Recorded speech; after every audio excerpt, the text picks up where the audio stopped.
Hello friends, study class 0.2 में आपका स्वागत है। I am Sonu. दोस्तों आज हम बात करेंगे राजनीतिक विज्ञान क्लास 12। तो क्या रखा है दोस्तों कि अध्याय 7 समकालीन विश्व में सुरक्षा, है ना। तो समकालीन विश्व में सुरक्षा परिचय। विश्व राजनीति के बारे में पढ़ते हुए अक्सर हमारा सामना सुरक्षा अथवा राष्ट्रीय सुरक्षा जैसे शब्दों से होता है। हम सोचते हैं कि इन शब्दों के अर्थ हमें मालूम है, लेकिन क्या सचमुच हमें इन शब्दों के अर्थ मालूम है ना। सचमुच क्या इन शब्दों के अर्थ क्या है दोस्तों, मालूम है या नहीं है। आगे बात करते हैं। बहस या चर्चा को रोकना हो तो अक्सर इस जुमले का इस्तेमाल होता है और कहा जाता है कि यह सुरक्षा का मामला है ना, या यह सुरक्षा का मसला है और देश की भलाई के लिए बड़ा ज़रूरी है ना। देश की भलाई के लिए क्या है दोस्तों, बहुत ही ज़रूरी है। और ऐसा कहने का मकसद यह जताना होता है कि मसला बड़ा महत्वपूर्ण अथवा गुप्त है और इस कारण उस पर खुली चर्चा नहीं हो सकती है ना। तो इस कारण क्या है कि उस पर खुली चर्चा नहीं हो सकती है। ऐसी फिल्में देखते हैं जिसमें राष्ट्रीय सुरक्षा से जुड़ा सब कुछ बड़ा ढका हुआ और खतरनाक होता है ना। तो राष्ट्रीय सुरक्षा से जुड़ा हुआ बहुत सब कुछ बड़ा ढका हुआ और ख़तरनाक होता है दोस्तों। ऐसा जान पड़ता है कि मानो सुरक्षा 7 तालों के भीतर की चीज़ है और जिसमें आम नागरिक का कुछ लेना देना ना हो। लेकिन लोकतंत्र में कोई भी बात इतनी ढकी छुपी नहीं रखी जा सकती। सुरक्षा के बारे में हमें और ज़्यादा जानने की ज़रूरत है। सुरक्षा क्या है, भारत के सुरक्षा सरोकार का क्या है ना। क्या तरीका दोस्तों कि भारत के सुरक्षा सरोकार क्या क्या है, और यह अध्याय इन सवालों पर बहस करता है कि इसमें सुरक्षा को समझने के 2 नज़रिए की चर्चा की गई है। अध्याय में इस बात पर जोर दिया गया है ना। किधर के दोस्तों कि अध्याय में इस बात पर जोर दिया गया है ना। क्या लिखा है कि अध्याय में इस बात पर जोर दिया गया है कि इसमें सुरक्षा को समझने के 2 नज़रिए हैं, और अध्याय में इस बात पर जोर दिया गया है कि विभिन्न संदर्भ और स्थितियों को ध्यान में रखना जरूरी है, क्योंकि इसी से सुरक्षा के बारे में हमारा नज़रिया बनता है दोस्तों। तो दोस्तों एक चित्र देखा है। ये चित्र सुरक्षा के 2 भिन्न पहलुओं को दर्शाता है। कुछ चित्र क्या है, ग्वेटमाला में चल रहे गृह युद्ध है, और आप देख सकते हैं कि माताएं युद्ध में खोए अपने बच्चों का इंतजार कर रही है और युद्ध में शहीद हुए लोगों को याद किया जा रहा है। कुछ चित्र बांग्लादेश के हैं और इनमें बाढ़ जैसे प्राकृतिक आपदाओं से पैदा हुई असुरक्षा को दिखाया गया है दोस्तों। तो दोस्तों इस पिक्चर में देख रहे हो आप, है ना, इस चित्र में देख लोगे तो दोस्तों क्या देखा है कि ये चित्र ग्वेटमाला में चल रहे गृह युद्ध के हैं, और माताएं युद्ध में खोए हुए अपने बच्चों को इंतजार कर रही है। युद्ध में शहीद हुए लोगों को याद किया जा रहा है। और कुछ चित्र बांग्लादेश के हैं, जैसे बाढ़ जैसे प्राकृतिक आपदाओं से असुरक्षा को क्या कहे दोस्तों, दिखाया गया है। तो ये पिक्चर आपको दिखा रखा है। सुरक्षा क्या है, तो पहला पॉइंट दोस्तों, सुरक्षा क्या है। सुरक्षा का बुनियादी अर्थ होता है खतरे से आज़ादी। तो सुरक्षा का बुनियादी अर्थ क्या है दोस्तों, खतरे से आज़ादी। आदमी जब भी अपने घर से बाहर कदम निकालता है तो उसके अस्तित्व अथवा जीवन यापन के तरीके को किसी न किसी अर्थ में खतरा जरूर होता है। तो सुरक्षा का अर्थ है तो दोस्तों, सुरक्षा का बुनियादी अर्थ होता है कि खतरे से आज़ादी, माने कोई खतरा ना हो। आदमी जब भी अपने घर से बाहर कदम निकालता है तो उसके अस्तित्व माने उसके जो जीवन है ना यापन के तरीके को किसी अर्थ में खतरा जरूर होता है दोस्तों। सुरक्षा के विभिन्न धारणाओं को 2 कोटियों में रख करके समझने की कोशिश करते हैं, यानी सुरक्षा के पारंपरिक और अपारंपरिक धारणा। तो क्या तरीका है दोस्तों कि सुरक्षा की विभिन्न धारणाओं को 2 कोटियों में रख करके समझने की कोशिश करते हैं, है ना, यानी सुरक्षा की पारंपरिक और अपारंपरिक धारणा के बारे में बात करते हैं दोस्तों। तो क्या दे रखा है दोस्तों कि पारंपरिक धारणा, है ना। पारंपरिक धारणा माने बाहरी सुरक्षा। बाहरी सुरक्षा से सैन्य खतरे को किसी देश के लिए सबसे ज़्यादा खतरनाक माना जाता है, और इस खतरे का स्रोत कोई दूसरा मुल्क होता है। मुल्क माने देश। तो सैन्य खतरे को किसी देश के लिए सबसे ज़्यादा खतरनाक माना जाता है, और इस खतरे का स्रोत कोई दूसरा मुल्क होता है।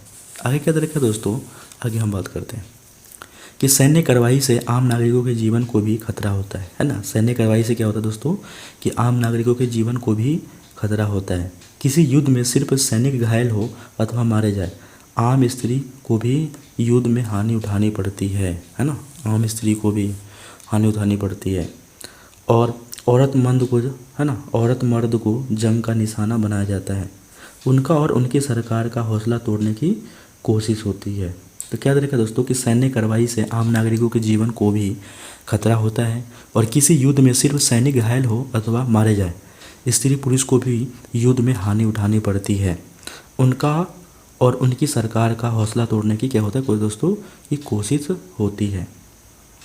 आगे पॉइंट देखा दोस्तों कि इसे अपने देश की नीति के रूप में कभी प्रचारित नहीं करना चाहेगी और इस कारण सुरक्षा नीति का संबंध युद्ध की आशंका है ना को रोकने में होता है, जिसे क्या बोलते हैं दोस्तों अवरोध कहा जाता है। तो दोस्तों पेपर की दृष्टि से बहुत ही इम्पोर्टेंट क्वेश्चन है दोस्तों कि अवरोध से क्या अभिप्राय है। देश की नीति के रूप में कभी प्रचारित नहीं करना चाहेगी और इस कारण सुरक्षा नीति का संबंध युद्ध की आशंका को रोकने में होता है, जिसे क्या बोलते हैं दोस्तों अवरोध कहा जाता है। क्या बोलते हैं अवरोध कहा जाता है। Very important question. कोई सरकार दूसरे देशों से शक्ति संतुलन का पलड़ा अपने पक्ष में बैठाने के लिए भी जी तोड़ कोशिश करती है। तो क्या देखा दोस्तों कि कोई सरकार दूसरे देशों से शक्ति संतुलन का पलड़ा अपने पक्ष में बैठाने के लिए जी तोड़ कोशिश करती है और उनके साथ शक्ति संतुलन अपने पक्ष में करने का खास तौर पर जोर दिया जाता है। तो उनके साथ क्या रखा दोस्तों कि शक्ति संतुलन अपने पक्ष में करने का खास तौर पर जोर दिया जाता है। तो आगे पॉइंट हम दोस्तों बात करते हैं। यह कवायद ज़्यादातर अपनी सैन्य शक्ति बढ़ाने की होती है, लेकिन आर्थिक और प्रौद्योगिकी की ताकत भी महत्वपूर्ण है। सैन्य शक्ति का यही आधार है। तो क्या रखा है ज़्यादातर अपनी सैन्य शक्ति बढ़ाने की होती है, लेकिन आर्थिक और प्रौद्योगिकी की ताकत भी महत्वपूर्ण है। सैन्य शक्ति का यही आधार है। पारंपरिक सुरक्षा नीति का चौथा तत्व होता है गठबंधन बनाना। तो पारंपरिक है ना सुरक्षा नीति का चौथा जो तत्व होता है गठबंधन। गठबंधन का मतलब क्या होता है कि दो या दो से अधिक देशों का गठबंधन बनाना। गठबंधन में कई देश शामिल होते हैं और सैन्य हमले को रोकने अथवा उससे रक्षा करने के लिए समवेत कदम उठाते हैं, मतलब सारे एक साथ कदम उठाते हैं। आगे क्या देखा दोस्तों कि किसी देश अथवा गठबंधन की तुलना में अपनी ताकत का असर बढ़ाने के लिए देश गठबंधन बनाते हैं। जैसे आपने देखा था फर्स्ट चैप्टर में शीत युद्ध में, जैसे नाटो था, सीटो था, सेंटो था, है ना, वार्सा पैक्ट था। तो किसी देश अथवा गठबंधन की तुलना में अपनी ताकत का असर बढ़ाने के लिए देश क्या बोलते हैं गठबंधन बनाते हैं, है ना, गठबंधन। आगे क्या दे रखा है दोस्तों, आगे हम बात करते हैं।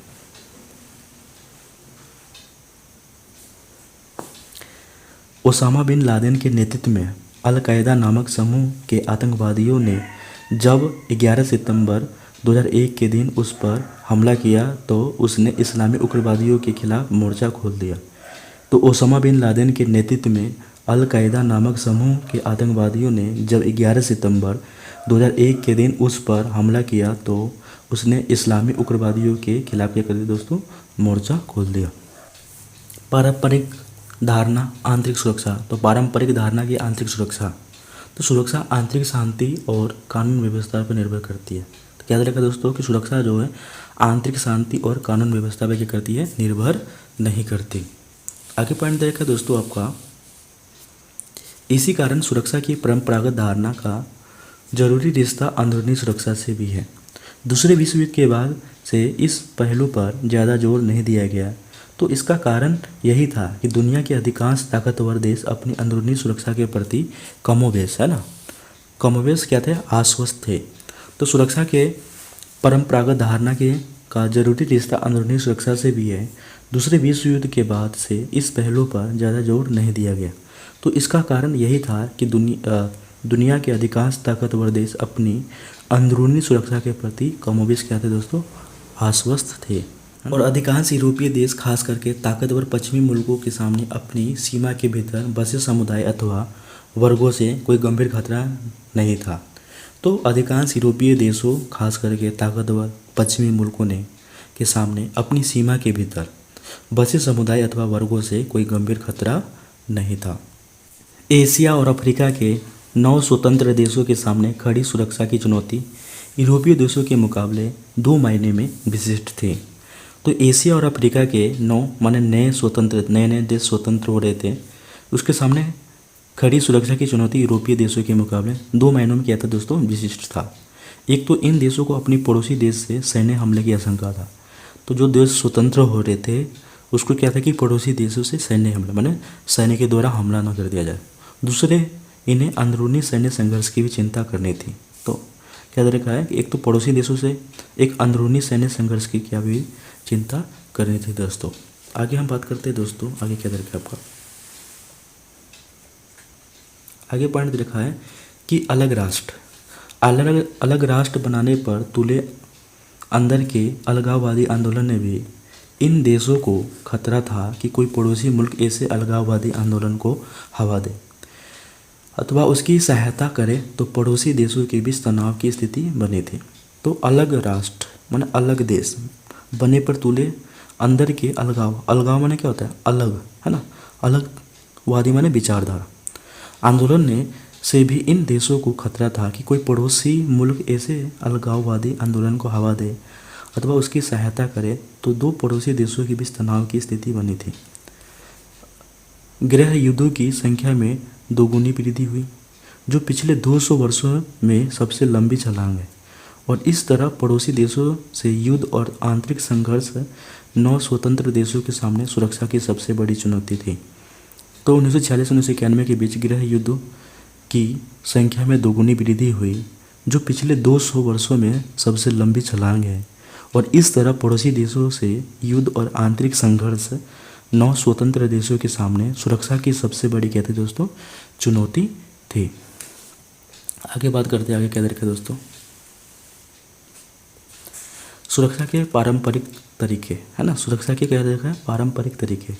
सुरक्षा की परंपरागत धारणा में स्वीकार किया जाता है कि हिंसा का इस्तेमाल यथासंभव सीमित होना चाहिए। तो सुरक्षा की परंपरागत धारणा में स्वीकार किया जाता है कि जो हिंसा का जो इस्तेमाल है यथासंभव क्या होना चाहिए, सीमित होना चाहिए। देशों के बीच एक न एक रूप में सहयोग हो, तो देशों के बीच एक न एक रूप में सहयोग हो, और इनमें सबसे महत्वपूर्ण क्या है, निरस्त्रीकरण, अस्त्र नियंत्रण तथा विश्वास की बहाली, है ना, निरस्त्रीकरण, अस्त्र नियंत्रण तथा विश्वास की बहाली। उदाहरण के लिए दोस्तों देखा है कि 1972 की जैविक हथियार संधि माने बायोलॉजिकल वेपन्स एंड कन्वेंशन, तो 1972 में एक हथियार संधि हुआ था जिसको बायोलॉजिकल वेपन्स कन्वेंशन बोला जाता है, WBC, तथा 1992 की रासायनिक हथियार संधि जिसको केमिकल वेपन्स एंड कन्वेंशन बोला जाता है। तो 1972 में बायोलॉजिकल वेपन्स कन्वेंशन और 1992 में केमिकल वेपन्स कन्वेंशन CWC बोला जाता है में ऐसे हथियार को बनाना और रखना प्रतिबंधित कर दिया गया था। 155 से ज़्यादा देशों ने WBC, है ना, WBC मैंने बायोलॉजिकल वेपन कन्वेंशन, है ना, कन्वेंशन से संधि पर 181 देशों ने CWC पर हस्ताक्षर किए। तो क्या दे रखा है दोस्तों कि 155 से ज़्यादा देशों ने WBC संधि पर और 181 देशों ने CWC संधि पर हस्ताक्षर किए। CWC का मतलब क्या होता है, C माने केमिकल, W माने वेपन्स और C माने कन्वेंशन, है ना, और WBC का मतलब क्या होता है, V माने बायोलॉजिकल, W माने वेपन्स और C माने क्या होता है दोस्तों, कन्वेंशन। आगे क्या देखा दोस्तों, आगे हम बात करते हैं सन 1972 की एंटी बैलिस्टिक मिसाइल, है ना, ABM, A माने एंटी, B माने बैलिस्टिक और M माने मिसाइल संधि अमेरिका और सोवियत संघ को बैलिस्टिक मिसाइलों को रक्षा कवच के रूप में इस्तेमाल करने से रोका। ऐसे प्रक्षेपास्त्रों से हमले की शुरुआत की जा सकती थी। संधि में दोनों देशों को सीमित संख्या में ऐसी रक्षा प्रणाली तैनात करने की अनुमति थी, लेकिन इस संधि ने दोनों देशों को ऐसी रक्षा प्रणाली के व्यापक उत्पादन से रोक दिया था। तो क्या देखा दोस्तों कि सन 1972 की एंटी बैलिस्टिक मिसाइल संधि ने अमेरिका और सोवियत संघ को बैलिस्टिक मिसाइलों को रक्षा कवच के रूप में इस्तेमाल करने से रोका। ऐसे प्रक्षेपास्त्रों से हमले की शुरुआत की जा सकती थी और संधि में दोनों देशों को सीमित संख्या में ऐसी रक्षा प्रणाली तैनात करने की अनुमति थी, लेकिन इस संधि ने दोनों देशों को, है ना, ऐसी रक्षा प्रणाली के व्यापक उत्पादन से क्या कर दिया दोस्तों, रोक दिया। सुरक्षा के अपारंपरिक धारणा, तो सुरक्षा के अपारंपरिक धारणा सिर्फ सैन्य खतरों से संबंध नहीं है, इसमें मानवीय अस्तित्व पर चोट करने वाले व्यापक खतरों और आशंकाओं को शामिल किया जाता है।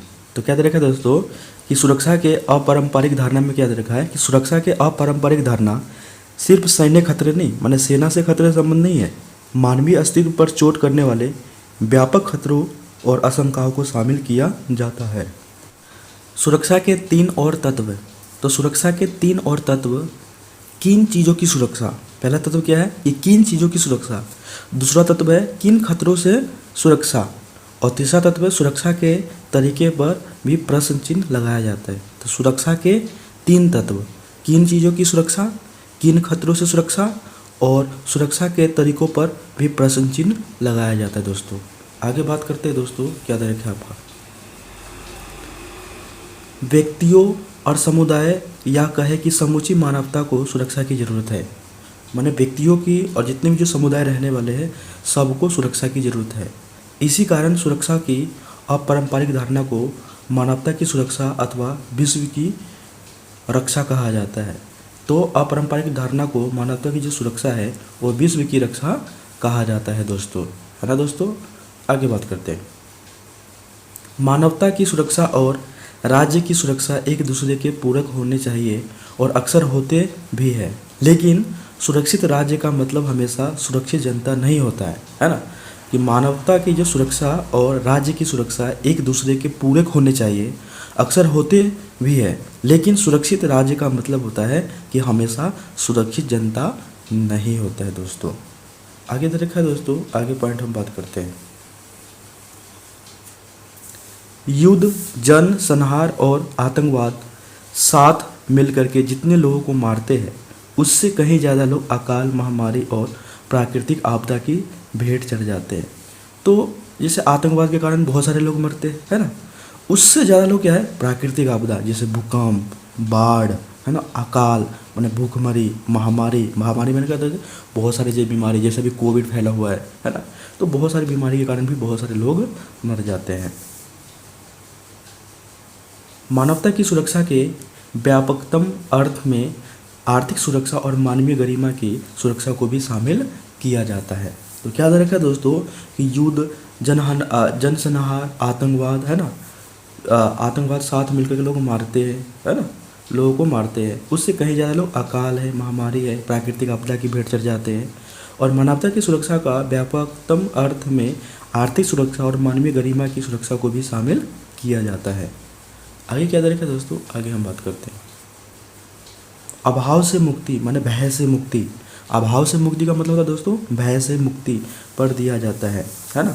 तो अभाव से मुक्ति और भय से मुक्ति पर दिया जाता है। विश्वव्यापी खतरे जैसे वैश्विक ताप वृद्धि, मतलब पृथ्वी की जो टेम्परेचर में वृद्धि, जिसको हम ग्लोबल वार्मिंग भी बोलते हैं दोस्तों, अंतर्राष्ट्रीय आतंकवाद तथा एड्स और बर्ड फ्लू, है ना, जैसे महामारी के कारण क्या देखा दोस्तों कि अंतर्राष्ट्रीय आतंकवाद है, एड्स है और बर्ड फ्लू जैसे महामारियों के मद्देनज़र 1990 के दशक में विश्व सुरक्षा की धारणा उभरी, अपेक्षा ज़्यादा झेलनी पड़ी। उदाहरण के लिए वैश्विक ताप वृद्धि से अगर समुद्र तल 2 मीटर ऊंचा उठता है तो बांग्लादेश का 20% हिस्सा डूब जाएगा।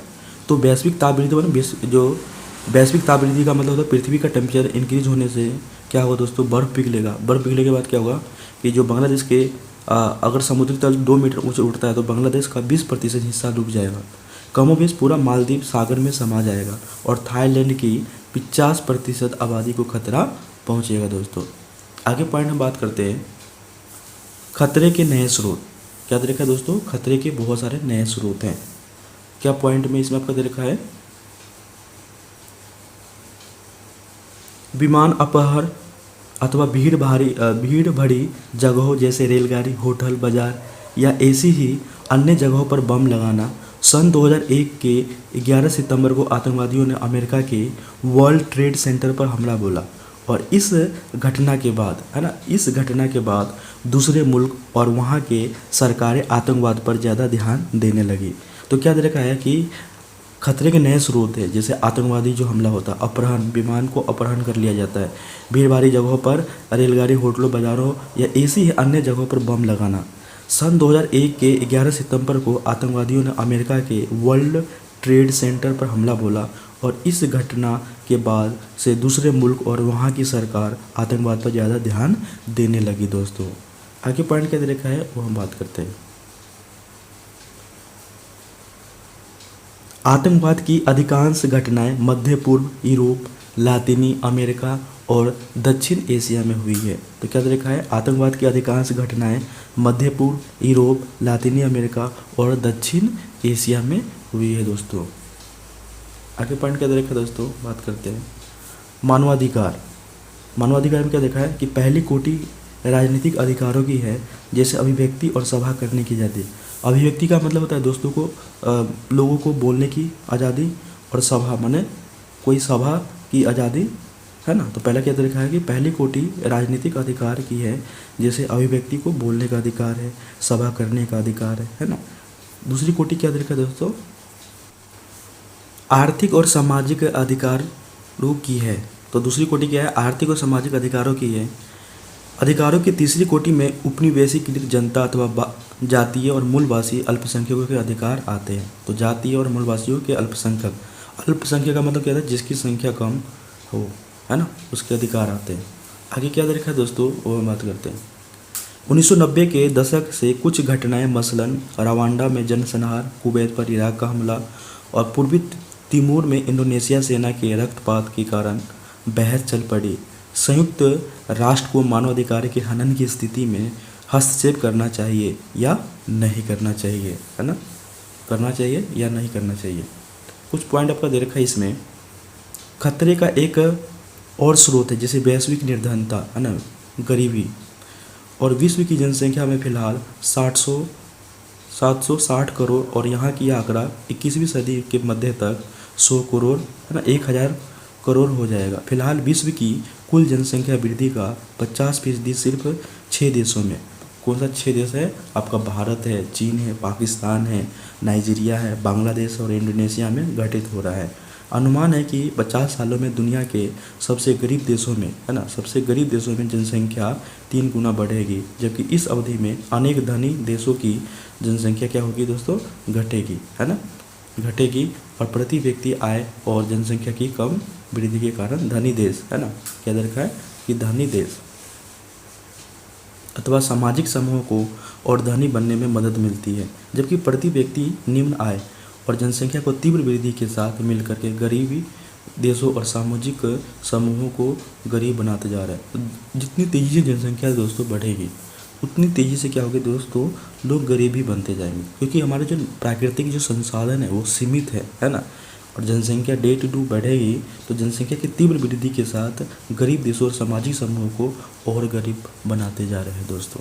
HIV, एड्स, बर्ड फ्लू और swords, severe acute respiratory syndrome SARS। तो HIV, एड्स, बर्ड फ्लू और swords, severe acute respiratory syndrome SARS जैसे महामारियाँ आप्रवास, व्यवसाय, पर्यटन और सैन्य अभियानों के जरिए बड़ी तेज़ी से विभिन्न देशों में फैली है। जैसे देखो दोस्तों, अभी जो हाल फिलहाल में जो कोविड है ना, कोविड कैसे फैला, एक देश से दूसरे देशों में फैला कि नहीं फैला। इन बीमारियों के फैलाव को रोकने में किसी एक देश की सफलता अथवा असफलता का प्रभाव दूसरे देशों में होने वाले संक्रमण पर पड़ता है। तो दोस्तों एक देश तो रोक लेगा, दूसरे देश में क्या होगा, वो संक्रमण फैलने लगेगा। तो HIV, एड्स है, बर्ड फ्लू है, और आजकल क्या आपका कोविड, है ना। आगे क्या तरीका दोस्तों, इबोला वायरस, है ना, हैंटा वायरस और हेपेटाइटिस C जैसी कुछ नई महामारियाँ उभरी है। तो इबोला वायरस दोस्तों, हैंटा वायरस और हेपेटाइटिस जैसी कुछ नई महामारियाँ उभरी है, जिनके बारे में जानकारी भी कुछ खास नहीं है ना। लोगों को पता नहीं कि कौन सी बीमारी है। TB, मलेरिया, डेंगू, बुखार और हैजा जैसी पुरानी महामारियाँ ने औषधि प्रतिरोध रूप धारण कर लिया है। तो सर इसके TB के, मलेरिया के, डेंगू के, बुखार के और हैजा के सबके क्या है दोस्तों, प्रतिरोध है, माने औषधि है। इससे क्या हो जाता है, इसको हम ठीक कर सकते हैं। इसके बाद क्या देखा दोस्तों, वो बात करते हैं।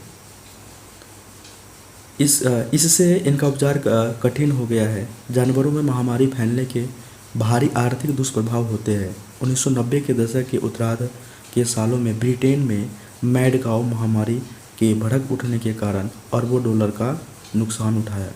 तो क्या तरीका दोस्तों, 1990 के दशक के उत्तरार्ध में सालों में ब्रिटेन में मैड काउ महामारी के भड़क उठने के कारण अरबों डॉलर का क्या हुआ दोस्तों, नुकसान उठाना पड़ा, नुकसान उठाया।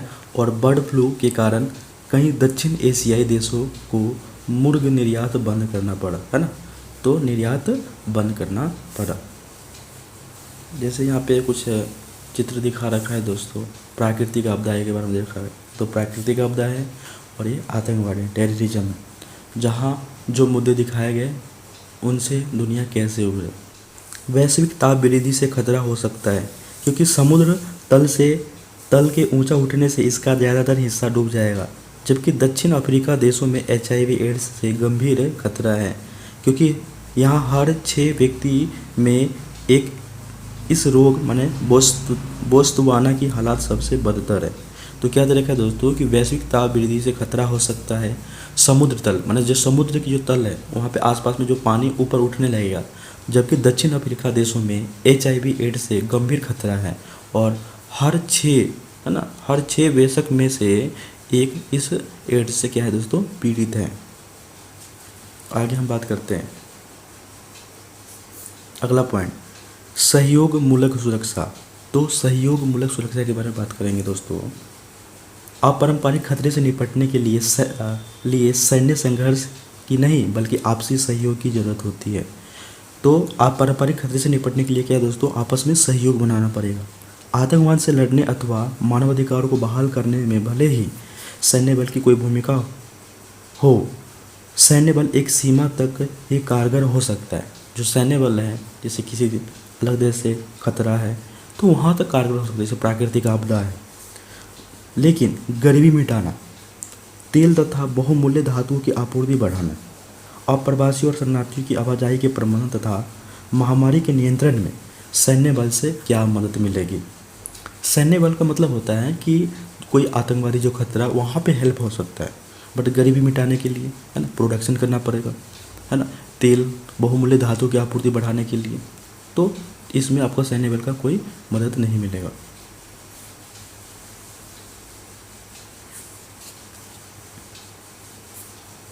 विभिन्न देश इसे निपटने के लिए कितने इच्छुक हैं तथा सक्षम हैं। सहयोग मूलक सुरक्षा में विभिन्न देशों की अतिरिक्त अंतर्राष्ट्रीय है ना अंतर्राष्ट्रीय राष्ट्रीय स्तर की अन्य संस्थाएं जैसे अंतर्राष्ट्रीय संगठन है ना, अंतर्राष्ट्रीय संगठन, संयुक्त राष्ट्र, विश्व स्वास्थ्य संगठन जिसको WHO बोलते हैं, विश्व बैंक, अंतर्राष्ट्रीय मुद्रा कोष जिसको IMF बोलते हैं, स्वयं सेवी संगठन जिसको एमनेस्टी इंटरनेशनल, रेड क्रॉस, निजी संगठन तथा दाता संस्थाएं और चर्च और धार्मिक संगठन, मजदूर संगठन और विकास। तो दोस्तों जैसे कुछ उदाहरण दे रखा है, अंतर्राष्ट्रीय संगठन हैं, विश्व स्वास्थ्य संगठन है, विश्व बैंक है, अंतर्राष्ट्रीय मुद्रा कोष है, स्वयंसेवी संगठन है, इंटरनेशनल रेड क्रॉस है, निजी संगठन है, दानदाता संस्थाएं हैं, चर्च और धार्मिक संगठन है, मजदूर संगठन है और सामाजिक और विकास दे रखा है दोस्तों।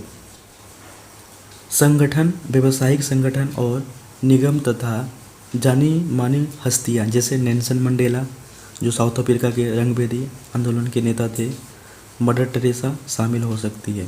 तो व्यावसायिक संगठन और निगम तथा जानी मानी हस्तियाँ जैसे नेल्सन मंडेला, मदर टेरेसा शामिल हो सकती हैं। आगे पॉइंट क्या तरीका दोस्तों बात करते हैं। अगला पॉइंट देखा है भारत सुरक्षा की रणनीतियाँ है ना। तो भारत और सुरक्षा की जो रणनीतियाँ क्या दे रखा है दोस्तों, भारत को पारंपरिक सैन्य और अपारंपरिक खतरों का सामना करना पड़ता है। तो भारत को क्या दे रखा है कि भारत को पारंपरिक सैन्य खतरा और अपारंपरिक खतरों का सामना करना पड़ता है। ये खतरे सीमा के अंदर भी और उभरे और बाहर से भी हो सकता है। भारत की सुरक्षा नीति के 4 बड़े घटक है ना। भारत के सुरक्षा नीति के क्या दोस्तों 4 बड़े घटक है और अलग अलग वक्त में इन्हीं घटकों के हेर फेर से सुरक्षा की रणनीति बनाई गई है दोस्तों।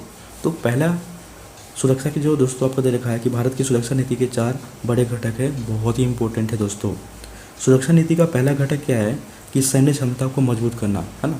तो सैन्य को क्या करना है, स्ट्रॉन्ग करना है, जिससे क्योंकि भारत पर पड़ोसी देशों से हमले होते रहे हैं, पाकिस्तान ने 1947 से 1948, 1965, 1971, 1999 में, और चीन ने सन 1962 में भारत पर क्या कर दिया दोस्तों, हमला कर दिया। तो भारत की सुरक्षा नीति के 4 बड़े घटक है। पहला घटक क्या देखा है कि सैन्य क्षमता को क्या करना है, मजबूत करना है, क्योंकि भारत पर पड़ोसी देश के हमले होते रहते हैं। पाकिस्तान ने 1947 में हमला कर दिया था, 48 में कर दिया था, 65 में कर दिया था, 1971 में कर दिया था, 1999 में कर दिया था, और चीन ने भारत पर हमला 1962 में कर दिया था। आगे क्या देखा दोस्तों, आगे बात करते हैं। भारत की सुरक्षा नीति का दूसरा घटक क्या है? तो पहला घटक है आपका सैन्य क्षमता को मजबूत करना। भारत की सुरक्षा नीति का दूसरा घटक है कि अपने सुरक्षा हितों को बचाने के लिए अंतर्राष्ट्रीय कायदों और संस्थाओं को मजबूत करना, है ना। तो सुरक्षा हितों को बचाने के लिए अंतर्राष्ट्रीय कायदों और संस्थाओं को मजबूत करना। भारत के पहले प्रधानमंत्री जवाहरलाल नेहरू ने एशियाई एकता और अनुनिवेशीकरण और निरस्त्रीकरण के प्रयासों को हिमायत की थी। तो भारत के पहले प्रधानमंत्री पंडित जवाहरलाल नेहरू जी ने, है ना, एशिया एकता, अनुपनिवेशीकरण और निरस्त्रीकरण के प्रयासों को क्या किया था दोस्तों, हिमायत की थी। तीसरा आपका घटक क्या दे रखा है वो बात करते हैं। तीसरा घटक दे रखा है आपका कि भारत की सुरक्षा रणनीति का तीसरा घटक है कि देश की अंदरूनी, है ना, सुरक्षा समस्याओं से निपटने की है। तो पहला है आपका सैन्य क्षमता को मजबूत करना, दूसरा है आपका कि सुरक्षा हितों को बचाने के लिए अंतर्राष्ट्रीय कायदे संस्थाओं को मजबूत करना, तीसरा है आपका कि भारतीय की सुरक्षा नीति का तीसरा घटक है देश की अंदरूनी और सुरक्षा समस्याओं से निपटने की तैयारी। नागालैंड, मिजोरम, पंजाब, कश्मीर जैसे क्षेत्रों से कई उग्रवादी समूह ने समय समय पर इन प्रांत माने क्षेत्रों को भारत से अलगाने की कोशिश की है। तो नागालैंड, मिजोरम, पंजाब, कश्मीर जैसे क्षेत्रों से कई उग्रवादी समूह ने समय समय पर इन प्रांतों को भारत से अलगाने की कोशिश की है दोस्तों। चौथा आपका देखा है कि भारत में अर्थव्यवस्था को इस तरह विकसित करने के प्रयास किए गए कि बहुसंख्यक नागरिकों को गरीबी और अभाव से निजात मिले तथा नागरिकों के बीच आर्थिक असमानता ज़्यादा न हो। ये प्रयास ज़्यादा सफल नहीं हुए और हमारे देश में अब भी गरीब है और असमानता है ना। जो गरीब अभी भी गरीब है और अमीर अभी भी अमीर है, तो असमानता है मौजूद है। फिर भी लोकतांत्रिक राजनीति से ऐसे अवसर उपलब्ध है कि गरीब और वंचित, है ना, नागरिक अपनी आवाज़ उठा सके। लोकतांत्रिक रीति, लोकतांत्रिक का मतलब क्या होता है, जनता के द्वारा चुना हुआ प्रतिनिधि। निर्वाचित सरकार के ऊपर दबाव होता है कि वह आर्थिक समृद्धि को मानवीय विकास का सहभागी बनाए। इस प्रकार लोकतंत्र सिर्फ राजनीतिक आदर्श नहीं है। तो चौथा आपका घटक दे रखा है कि भारत में अर्थव्यवस्था को इस तरह विकसित करना है कि बहुसंख्यक नागरिकों को गरीबी और अभाव से निजात मिले, है ना दोस्तों। अगर ये वीडियो आपको अच्छा लग रहा है तो लाइक, सब्सक्राइब एंड शेयर कीजिएगा। जय हिंद, जय भारत।